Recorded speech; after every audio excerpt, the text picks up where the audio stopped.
हरि ओम नमो नारायणाय। नमस्ते फ्रेंड्स, स्वागत है आप सभी का मेरे इस चैनल पवित्र ज्ञान में। फ्रेंड्स, इस वीडियो में मैं आपको भगवान विष्णु के दशावतार के बारे में बताऊंगी। वैसे तो भगवान विष्णु ने कई अवतार लिए, पर उनमें से दशावतार महत्वपूर्ण है। भगवान श्री हरि ने धर्म की रक्षा हेतु हर काल में अवतार लिया और धर्म की रक्षा की। इस वीडियो में हम भगवान विष्णु के दशावतार की वर्णन करेंगे और उनकी महिमा का भी जानेंगे। हरिओम नमो नारायणाय। पहला मत्स्य अवतार। भगवान विष्णु ने पहला मत्स्य अवतार लिए थे। पुराणों के अनुसार भगवान विष्णु ने सृष्टि को प्रलय से बचाने के लिए मत्स्य अवतार लिए थे। इसकी कथा इस प्रकार है। कृतयुग के आदि में राजा सत्यव्रत हुए। राजा सत्यव्रत एक दिन नदी में स्नान कर जलांजलि दे रहे थे। अचानक उनके हाथ में एक छोटी सी मछली आई। उन्होंने देखा कि इसको वापस सागर में डाल दूं, लेकिन उस मछली ने बोला कि आप मुझे सागर में मत डालिए, अन्यथा बड़ी मछलियां मुझे खा जाएगी। तब राजा सत्यव्रत ने मछली को अपने कमंडल में रख लिया।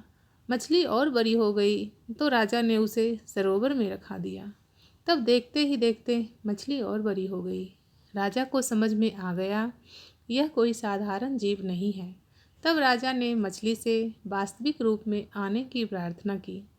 राजा की प्रार्थना सुन साक्षात चार भुजाधारी भगवान विष्णु जी प्रकट हो गए और उन्होंने कहा कि यह मेरा मत्स्य अवतार है।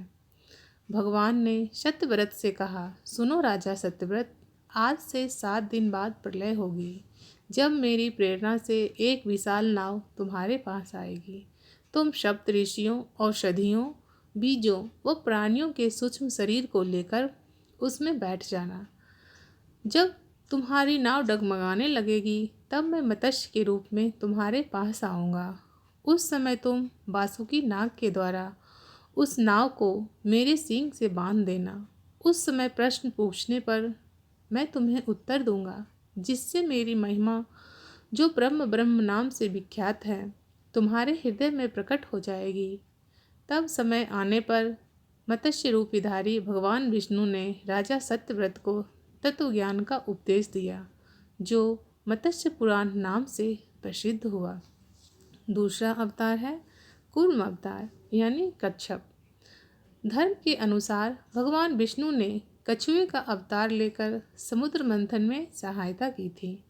भगवान विष्णु के कच्छप अवतार को कूर्म अवतार भी कहा जाता है। इसकी कथा इस प्रकार है। एक बार महर्षि दुर्वासा ने देवताओं के राजा इंद्र को श्राप देकर उन्हें श्रीहीन कर दिया। उनका सिंहासन छिन गया। इंद्र जब भगवान विष्णु के पास गए तो उन्होंने समुद्र मंथन करने के लिए कहा। तब भगवान विष्णु के कहे अनुसार दैत्यों और देवताओं के साथ मिलकर समुद्र मंथन करने को तैयार हो गए। समुद्र मंथन करने के लिए मंदरांचल पर्वत को मथानी एवं नागराज वासुकी को नेति बनाया गया। देवताओं और दैत्यों ने अपना मतभेद बुलाकर मंदरांचल को उखाड़ा और उसे समुद्र की ओर ले चले, लेकिन वे उसे अधिक दूर तक नहीं ले जा सके। तब भगवान विष्णु ने मंदरांचल को समुद्र तट पर रख दिया। देवताओं और दैत्यों ने मंदरांचल को समुद्र में डालकर नागराज वासुकी को नेति बनाया, किंतु मंदरांचल के नीचे कोई आधार नहीं होने के कारण वह समुद्र में डूबने लगा। यह देखकर भगवान विष्णु ने विशाल कछुए का रूप धारण कर समुद्र में मंदरांचल के आधार बने। भगवान कूर्म की विशाल पीठ पर मंदरांचल तेजी से घूमने लगा और इस प्रकार समुद्र मंथन संपन्न हुआ। तीसरा अवतार है वराह अवतार। धर्म ग्रंथों के अनुसार भगवान विष्णु ने तीसरा अवतार वराह अवतार रूप लिया था। वराह अवतार से जुड़ी कथा इस प्रकार है। पुरातन समय में दैत्य हिरण्याक्ष ने जब पृथ्वी को लेकर समुद्र में छिपा दिया, तब ब्रह्मा जी के नाक से भगवान विष्णु वराह के रूप में प्रकट हुए। भगवान विष्णु के इस रूप को देखकर सभी देवताओं व ऋषि मुनियों ने उनकी स्तुति की। सबके आग्रह पर भगवान वराह ने पृथ्वी को ढूंढना प्रारंभ किया। अपनी थूथनी की सहायता से उन्होंने पृथ्वी का पता लगा लिया और समुद्र के अंदर जाकर अपने दांतों पर रखकर वे पृथ्वी को बाहर ले आए। जब हिरण्याक्ष दैत्य ने यह देखा तो उसने भगवान विष्णु के वराह रूप में युद्ध करने के लिए ललकारा। दोनों में भीषण युद्ध हुआ। अंत में भगवान वराह ने हिरण्याक्ष का वध कर दिया। इस प्रकार इसके बाद भगवान वराह ने अपने खुरों से जल को स्तंभित कर उस पर पृथ्वी को स्थापित कर दिया। चौथा अवतार है भगवान नरसिंह का अवतार। भगवान विष्णु ने नरसिंह अवतार लेकर दैत्यों के राजा हिरण्यकश्यप का वध किया। इस रूप में भगवान विष्णु आधा सिंह हैं और आधा नर हैं। इस कारण इनको नरसिंह अवतार माना जाता है। इसकी कथा इस प्रकार है। हिरण्यकश्यप स्वयं को भगवान से भी अधिक बलवान मानता था। उसे मनुष्य, देवता, पक्षी, पशु, न दिन में न रात में, न धरती न आकाश में, न अस्त्र से न शस्त्र से मरने का वरदान प्राप्त था। उसके राज में जो भी भगवान विष्णु की पूजा करता था उसको दंड दिया जाता था। उसका पुत्र प्रहलाद था। प्रहलाद बचपन से ही भगवान विष्णु का परम भक्त था। यह बात जब हिरण्यकश्यप को पता चला तो वह बहुत क्रोधित हुआ और प्रहलाद को समझाने का प्रयास किया। लेकिन फिर भी जब प्रहलाद नहीं माना तो हिरण्यकश्यप उसे मृत्यु दंड दे दिया।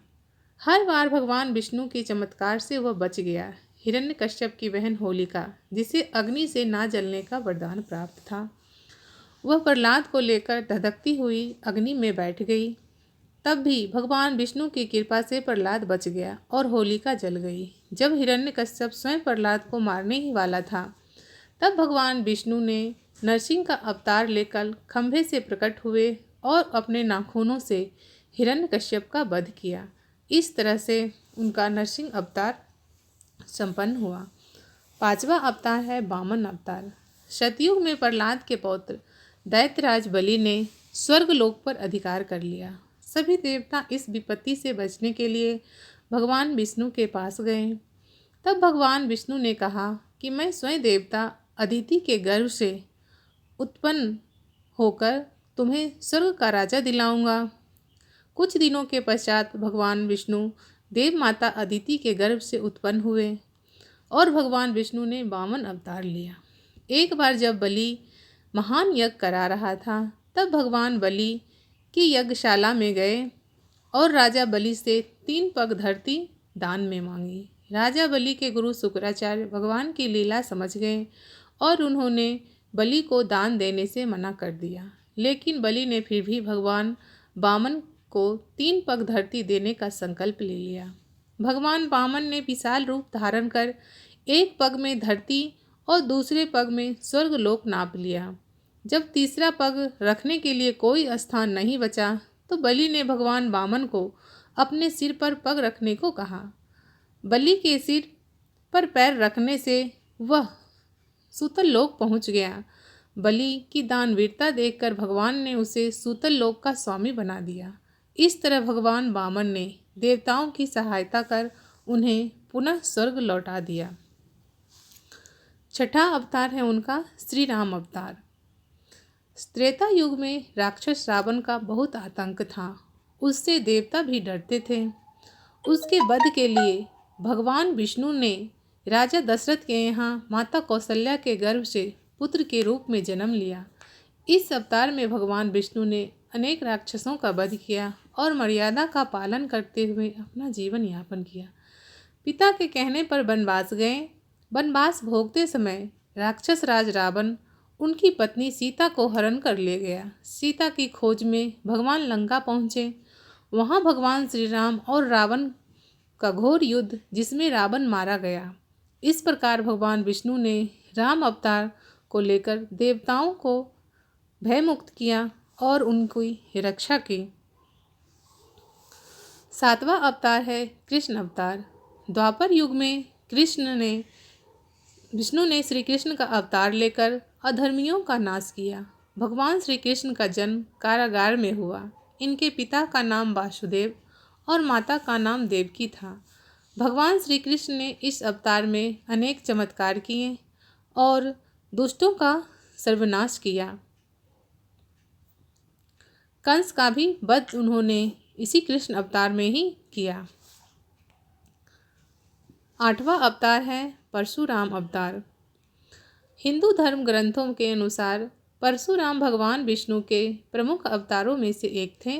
भगवान परशुराम का जन्म के संबंध में 2 कथाएं प्रचलित हैं। उनमें से एक कथा इस प्रकार है। प्राचीन समय में महिष्मती नगरी पर हय्यव वंशी क्षत्रिय सहस्त्रबाहु का शासन था। वह बहुत अभिमानी और अत्याचारी भी था। एक बार अग्निदेव ने उससे भोजन कराने का आग्रह किया। तब सहस्त्रबाहु ने घमंड में आकर कहा कि आप जहाँ चाहे भोजन प्राप्त कर सकते हैं, सभी और मेरा ही राज्य है। तब अग्निदेव ने वनों को जलाना शुरू कर दिया। एक वन में ऋषि आपव तपस्या कर रहे थे। अग्नि ने उनके आश्रम को भी जला डाला।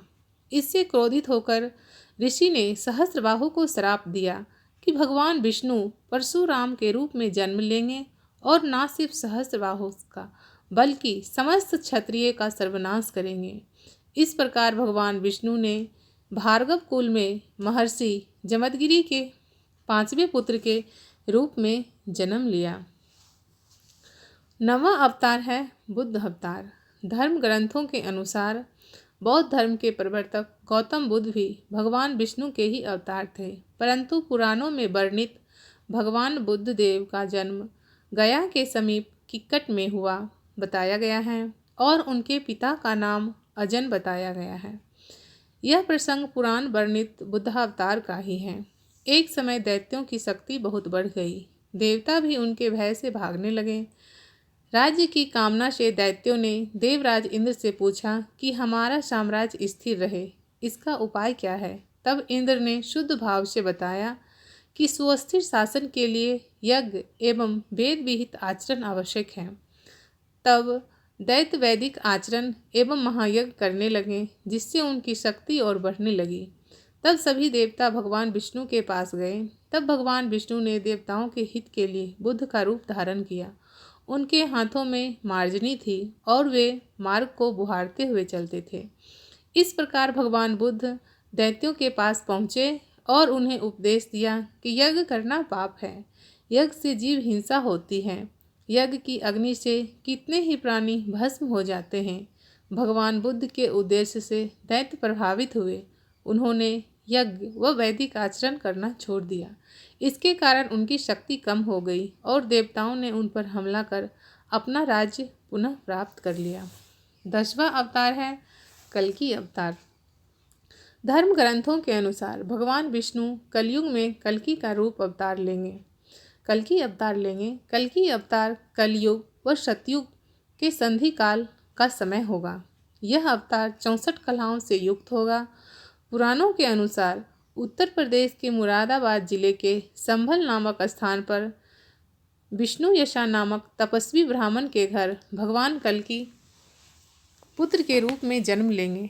कल्कि देवदत्त नामक घोड़े पर सवार होकर संसार के पापियों का विनाश करेंगे और धर्म की पुनः स्थापना करेंगे। तभी सतयुग का प्रारंभ होगा। दोस्तों, ये तो थी भगवान विष्णु के दशा अवतार के बारे में कुछ जानकारियाँ। उम्मीद करती हूँ कि आपको पसंद आई होगी। फ्रेंड्स, अगर आपको ये वीडियो पसंद आता है तो आप इसे लाइक कीजिए और पवित्र ज्ञान चैनल को सब्सक्राइब करना बिल्कुल भी मत भूलिए। इसी के साथ मैं अपनी वाणी को विराम देती हूँ, आपसे विदा लेती हूँ। मिलती हूँ नेक्स्ट वीडियो में। तब तक के लिए goodbye and take care.